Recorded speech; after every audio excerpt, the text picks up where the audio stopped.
സമയത്ത് കോൺഗ്രസ്, യൂത്ത് കോൺഗ്രസും ഒക്കെ സമരരംഗത്താണ്. നമ്മൾ ആ സമരങ്ങളുമായിട്ട് ബന്ധപ്പെട്ടിട്ട് മുന്നോട്ട് പോവുകയാണ്. അപ്പോൾ അതുകൊണ്ടാണ് ഞാൻ പറഞ്ഞത്, കോൺഗ്രസിനകത്ത് ഏതെങ്കിലും നേതാക്കന്മാർ തമ്മിൽ ഭിന്നതയില്ല എന്നുള്ളതല്ല ടൈറ്റിൽ കാർഡാകേണ്ടത്. ടൈറ്റിൽ കാർഡാകേണ്ടത് ജനവിരുദ്ധ സർക്കാരിനെതിരായിട്ട് ജനങ്ങളെ അണിനിരത്തിക്കൊണ്ടുള്ള ബഹുജന പ്രക്ഷോഭങ്ങളുമായിട്ട് കോൺഗ്രസ്, യൂത്ത് കോൺഗ്രസ് ഒക്കെ മുന്നോട്ട് പോകുന്നു.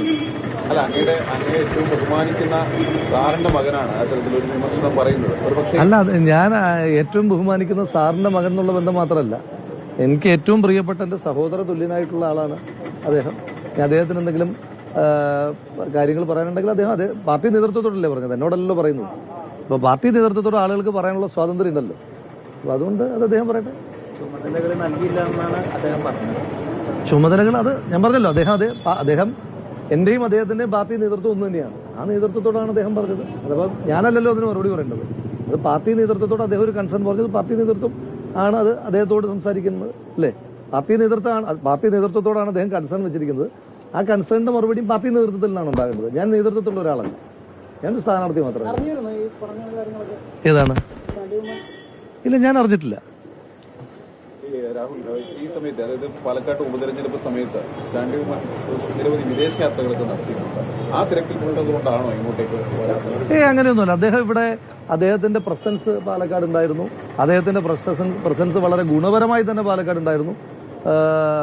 ആദ്യ ദിവസങ്ങളിൽ തന്നെ ഇപ്പം തെരഞ്ഞെടുപ്പിന്റെ കൺവെൻഷനിൽ തന്നെ അദ്ദേഹത്തിന്റെ സാന്നിധ്യം ഇവിടെ ഉണ്ടായിരുന്നു. അതിനുശേഷം പരിപാടികളിൽ പങ്കെടുക്കുവാനും ഭവന സന്ദർശനത്തിനൊക്കെ ആയിട്ട് അദ്ദേഹം ഉണ്ടായിരുന്നു. അദ്ദേഹത്തിന്റെ പ്രസൻസ് ഗുണപരമായ സ്വാധീനം, എല്ലാ നേതാക്കന്മാരുടെയും പ്രസൻസ് ഗുണപരമായ സ്വാധീനം ഉണ്ടാക്കിയതുപോലെ തന്നെ ശ്രീ ചാണ്ടി ഉമ്മന്റെയും ഇവിടുത്തെ സാന്നിധ്യം വളരെ ഗുണപരമായ ഒരു സാന്നിധ്യം. ആ 18,840 വോട്ടിന്റെ ഭൂരിപക്ഷത്തിൽ അദ്ദേഹത്തിന്റെ സംഭാവനയുണ്ട്.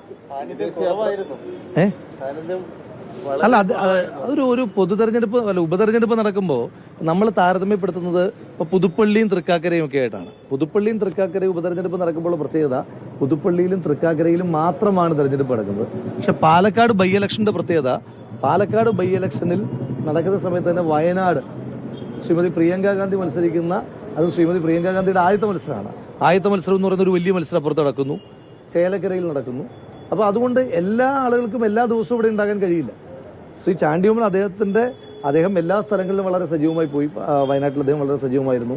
അദ്ദേഹം ചേലക്കരയിൽ വളരെ സജീവമായിട്ടുണ്ടായിരുന്നു. അദ്ദേഹം അതിനിടയിൽ തന്നെ മലയാളികളുടെ ചില കൂട്ടായ്മകളുമായിട്ട് ബന്ധപ്പെട്ടിട്ട് മഹാരാഷ്ട്രയിൽ തെരഞ്ഞെടുപ്പ് നടക്കുന്ന സമയമാണ്.